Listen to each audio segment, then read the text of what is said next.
Welcome back to our conversation about the evolution of rock and metal bass. Myself and Mr. Alfie. So, the cliffhanger from last episode was the two innovations that led to the next step in evolution, and those would be. The first innovation would be the rotosound strings, which ties in back to John Entwistle, who worked with rotosound to develop those strings. And I think we'll speak about strings a bit more in the future, but it's important to note that at this point in time, the rotosound would be the grandfather, the granddaddy of all of the strings and the modern sounds that we hear today.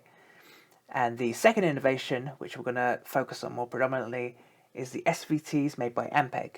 They came out in 1968, and then the newer iterations in the 70s became the main staple of, I guess, what we recognize as classic traditional music of rock and roll. What was interesting about the SVTs that I find, and I don't know if you agree, Rodney, that the Ampeg amplifiers sort of made bass players a bit more cohesive in the bands. There wasn't as much rivalry between band members on who's the loudest or who has the most biggest amplifier. It was more of a cohesive unit where everybody plays their part, especially in genres that were popular at the time like funk and disco, where the bands sort of took a back seat whilst the melody and the rhythms and everything was at the forefront for people to enjoy, such as dancing. So I don't know what you think of that. Yeah, I think you're totally right there, and it's interesting how it allowed two other things to evolve.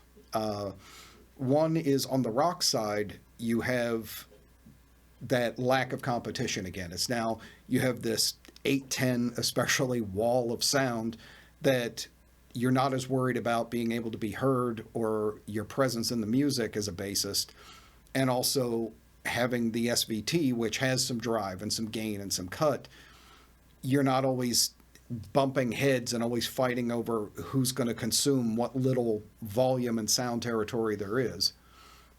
Then on things outside of rock and metal, you do have that rise of the vocals and things like disco and funk, that becomes a basic backbeat and foundation, and then the voice being more prominent. So overall in music in total, I think just the overall amplifier innovation made it so that things settled back a little bit. And then, like you were saying with the strings, having right from the bass a sound that can cut through and have some aggression or just overall presence in the music, you don't quite need the same level of volume. You don't need the same thing.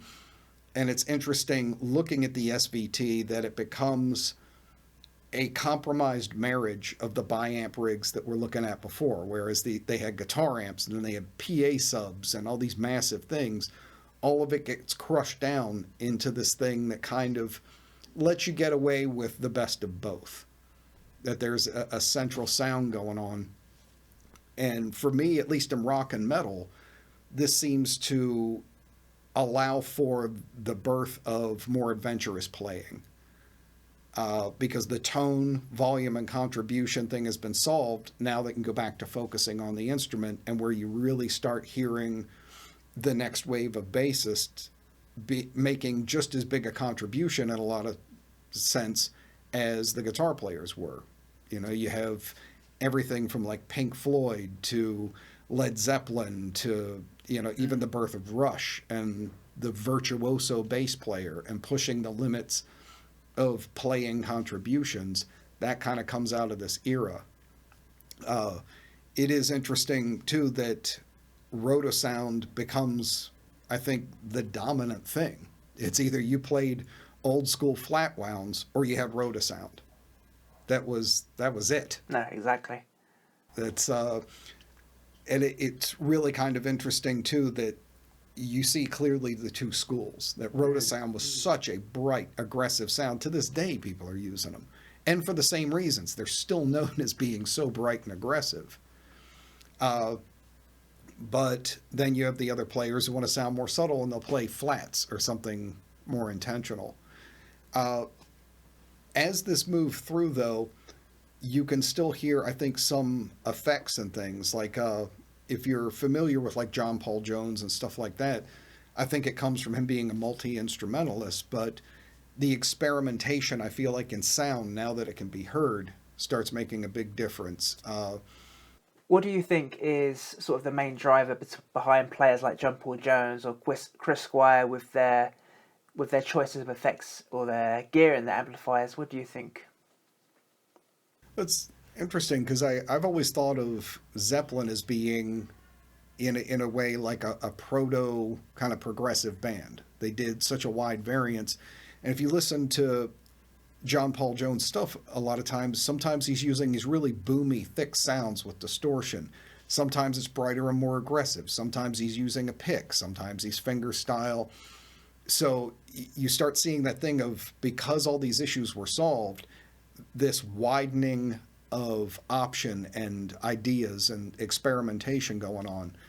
And then you can have somebody as wildly different as Chris Squire, who's still using that kind of bi-amped, really aggressive, guitar on one end, bass cab on the other, and anything. I mean, obviously, like the intro to Roundabout from Yes and things like that. This really gritty, aggressive kind of sound. They couldn't be more different. Whereas earlier, a bass player sounded like a bass player. You would never pick them out by tone. Now, tone is becoming an identifiable trademark because they have these options. So they're pushing, it becomes more personal. I feel like you have it coming in with the Rotosound idea. You have players that are using them along with like the invention of the Rickenbacker. A shorter scale, strangely enough, but it's almost like they're leaning back to guitar a little bit, but a much more biting tone. A lot of those guys were using Rotosound, and then you have that dual output where you can send to two different amps, which is, exactly Chris Squire's trademark sound. So it becomes such a wide divergent thing, and that allows for, I think, the experimentation of tone and the experimentation of technique. And, I don't think prog rock would have happened without it, that it couldn't have been carried just on keys and guitars. You would have had this huge empty space. And having bands like Yes and Procol Harum and King Crimson, none of that would have happened without that evolution.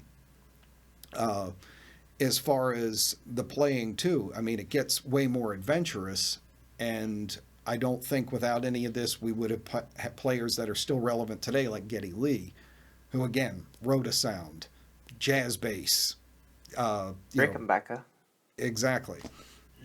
So this really starts creating, I think, almost like the freedom movement for bassists, and that rather than them being an instrument or a sound in the back, they become identifiable up front.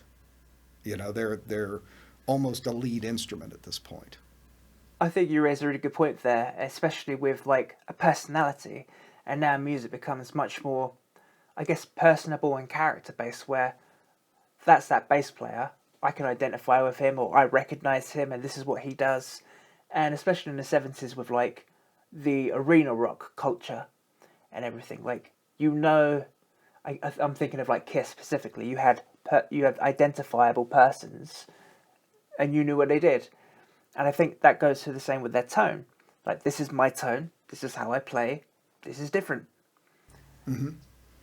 Yeah, totally right. And Kiss is a great example in that even though a lot of people, Gene Simmons isn't thought that highly of as a player and stuff, and, there's arguments to be had. But if you listen especially to early Kiss and the original, bass lines, Detroit Rock City even, or something like that, you can hear pieces of walking bass lines and things. It becomes standard that the bass has to be doing something. Now, when we talked about the earlier movement, that the innovation was happening because there was one guitar in the band, now you've got a band full of rock stars and a prominent rhythm guitarist / vocalist, Paul Stanley. You've got Ace Frehley being a rock god lead player. You still have this other character who almost overshadows them at times and plays moving bass lines that you can hear in the mix that are constantly contributing. And that's, being kind of the more shallow end of the rock spectrum with it. Even that part is seeing an explosion in the presence of bass. And on the other side of it, you can see like the crossover with Kiss and disco and things like that. That song was carried by that bass line. You know, they, Yes. they borrowed that from disco and funk, that idea to become what they thought, I guess, more relevant during that period and things. You're starting to see that early branch out, and that bass's role goes even beyond now being part bass and part guitar. It's exploding out into innovator Yes. and that kind of thing. Uh, Now, as far as I don't know in the very early days and things, do you know anything about maybe like Geddy Lee's early amplifier gear or what he was doing to get some of his sound? Geddy mostly took stock amplifiers to begin with when he started. His first amplifier was a Trainor 2x15, which he took influence from John Entwistle, funny enough. And funny story about this amplifier, that Alex Lifeson would routinely call Geddy to borrow this amplifier. He then bought a Sun 2000S tube head and two matching 2x15 cabinets, also made by Sun in the 70s. And so again, it's all very standard, off-the-shelf kind of things that were out at that time. The main reason why he chose these amplifiers was to try and get this AB rig set up again with his pickups, because he was using a Rickenbacker at that time, or predominantly the Ricker sound, to try and get that dual output.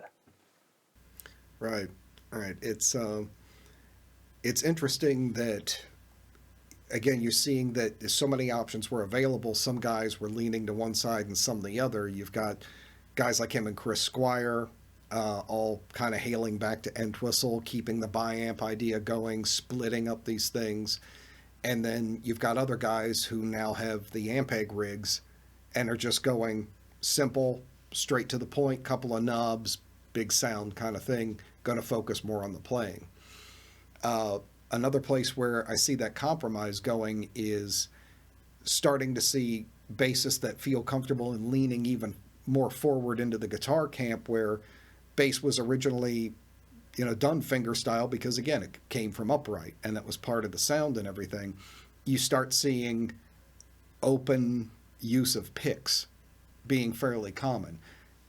Started like Gene Simmons earlier, but guys, Phil Lesh from the Grateful Dead. You got Roger Glover from Deep Purple. You've got there's tons to be named, but fingerstyle and pick become just a choice, and it's not one that's, at least by people who aren't elitist lunatics, a choice that's really kind of looked down on, or one's better than the other, or it's a cripple. It became a sound choice, and for people who wanted a more staccato sound or something like that, and you hear bass lines that are just immortal, are now being done with pick rather than the traditional sound. Anything from Crazy Train with Ozzy to Radar Love to all these are obviously, again, going back to Roundabout with Chris Squire.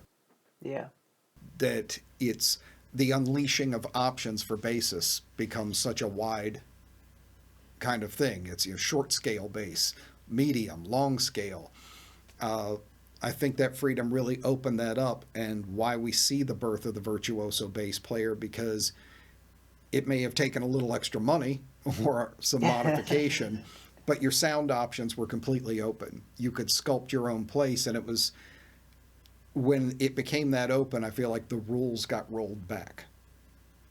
That it wasn't sound that was forcing you to stay in a certain place. You could go wherever you wanted to. It was your choice how you kind of did it. And the fact that I feel like guitars settled in still on the 412 and head cabinet, kind of combination. It was a static thing that could always be counted on, that they were moving around. They didn't have to go, oh, well, he did this, now I got to do this. It was like guitar settled into one thing, and bass just was allowed to kind of run free during this era and create, again, even closer to what we think of now, where its role isn't predetermined. I was going to say, yeah, I agree absolutely. It just seems that there was a better environment to experiment. Like you said, there's just so much more opportunity and people making things and experimenting, and just tons of different equipment. Even like the first effects pedals coming into play as well. Mm-hmm. Yeah. Were there effects that you feel like became more prominent during this era or commonly available for bass? I can think of a couple of go-to ones, but you might know more exact brand name and type of things than I would, rather than just the overall effect. So I think one of the first effects pedals that came about was the Big Muff, which I believe came about in the early 70s. And also, while you do have the Big Muff, which is still used today and still quite popular, Mm-hmm. you also had keyboard pedals. So you had foot tapping pedals for, I guess synthesizers weren't really a thing right then, but making sounds like just keyboard sounds. So again, there's all this experimenting. What else can I do with my feet? What else is there that I can do? Right. The Moog coming about in Exactly. this era, that kind of thing. Yeah. Uh, I think one that kind of stands out to me, and I think it shows how much more of a lead instrument bass started becoming, was the use of chorus, especially later on. Geddy Lee with like the trees. I know we're leaning a little bit forward into the 80s and things, but things where in the traditional bass roll that would become irrelevant. It just would Mm. be buried. You'd never hear it. But now its presence and its top end allows for the use of things like that. What I found interesting actually was that, as we talked about in episode one, was having Geezer Butler being like the first guy I can remember listening to that had a wah on bass. Mm. Yeah. And it seemed like it became this iconic thing. I mean, every bassist knew, NIB. It was this thing. But bass wah just kind of ducked away for a while. It's like everybody knew it, but nobody else really picked it up. And it doesn't come back in again until much later. And it's really interesting that it seems to be a very player-specific kind of effect. Whereas distortion goes across platforms, chorus does. Even the invention of phaser, which is phase filter based on partially a wah type of effect, that an actual wah pedal is such a specific thing that for some reason players, even though it was available and probably first as a sound modification for a lot of these guys, never really picked up on it. And it'll come back, say, for like Cliff Burton, obviously. I mean, the guy's the modern wah king of Jimi Hendrix. yeah.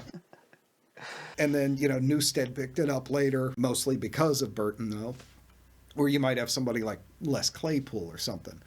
But it's still such an uncommon effect. But when people hear it, they're blown away. And I was always struck by why, when that was introduced with NIB, that never got picked up by other players.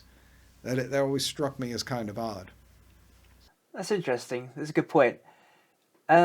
Because when you think about it, I can't think of anyone else that utilised it since Geezer Butler at that time period. It sort of disappeared, and then you had disco where it was predominantly used by guitar. So a clean guitar just scratching away, cha-ching, cha-ching, cha-ching, ching, Mm-hmm. with the wah, and it was gone. So I don't really, Yeah. I don't know how it just faded away like that.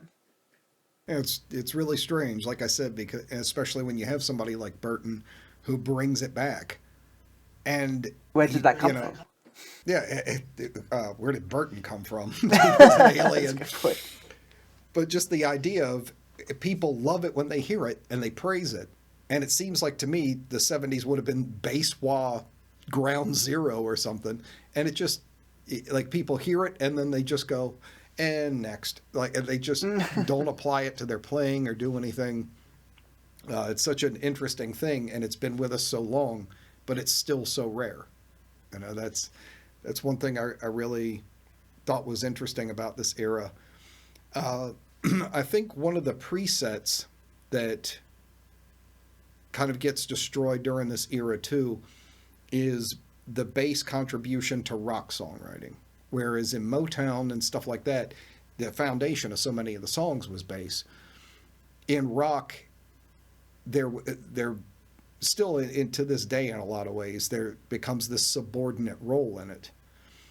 Whereas in the '70s era and during this era of gear and things, this wild experimentation of it, bass became just as integral to the songwriting as almost Motown and things.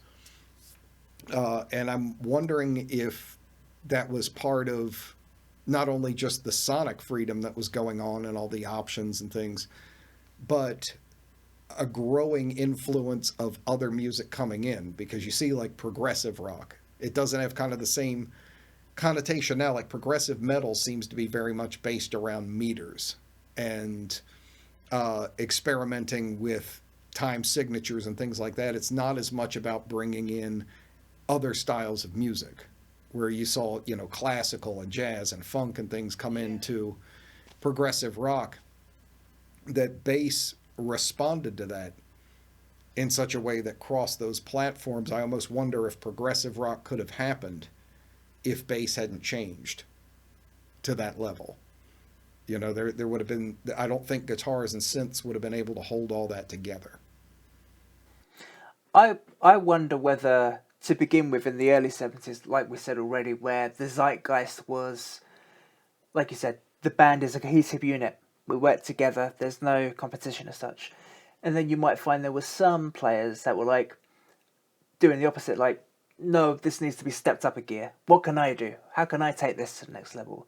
And that's kind of where the virtuoso comes in. And the progressive stuff, like, well, this is all too simple and a bit more cliche, classical, if you like. What else can we do? Where can we push this? And again, that's where the time signatures come in and the strange choices of equipment. It's like, what else can we add to this to make it different from the mainstream? And I think that's probably where the success come about, where, you know, some people don't like what's popular. Some people like the counterculture movement or whatever happens there. And I think that's probably part of it. It's like rebelling, counterculture. It's like, what else is there? Yeah, yeah, definitely. And I think rounding out this era of things, there's one thing that I think is a really interesting observation. I think you brought it up before, is this idea of cycles. That early on you have bass being fairly subordinate in both sound and presence, and then there becomes this butting of heads in this competition, and then it kind of gets resolved, and there are complementary pieces that happen, and everything starts growing. That, in a way, I feel like, well, guitar wasn't stagnant, but what it did became very concentrated. It was a very guitar combo or stack oriented time. Most people played with distortion. Lead guitar players had, you know, this section of the song where they riff during, and, you know, there was a competition of outdoing each other, but it is in the guitar community, but it wasn't racing ahead or is looking kind of as wildly, you know, from everything to its contribution to sound and everything else. And plus, guitar's natural home is sitting on top and doing these things to begin with.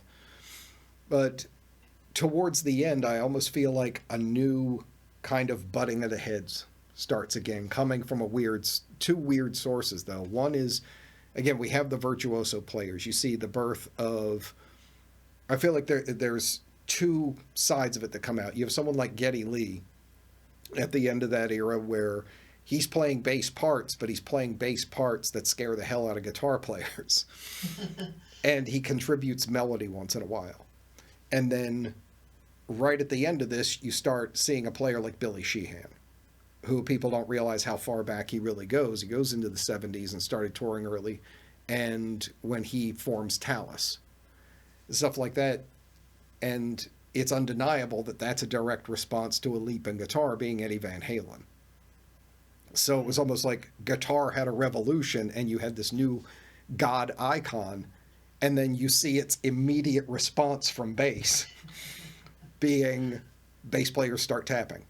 You know, you have, you know, Sheehan doing his thing. Now he's going back to a bi-amp rig to marshal the forces to be heard over this new thing of, you know, the Van Halen style thing. He adopts the tapping, and he just consumes so much sound. I mean, the guy became, you know, the uber bass in a way. It's like he's the vocalist. He's laying down the foundation. He's playing chords a lot. He's tapping. He became basically a band, and the guitar player is almost incidental. at a certain point. So it was funny that this boom went off over here, and then there was an immediate response from bass. And you see players like Getty, even, I mean, they were progressive to begin with, not so much on Fly By Night in the first album, Yeah. but they grew more and more. But then by the time this stuff really becomes part of public consciousness and stuff, and they move into the next decade and things, when you've got 2112 and hemispheres and things like that, these just ridiculous bass lines that it's kind of almost like you're seeing that competition come back together again, you know? And I feel like at that era, that's part of what causes that next step.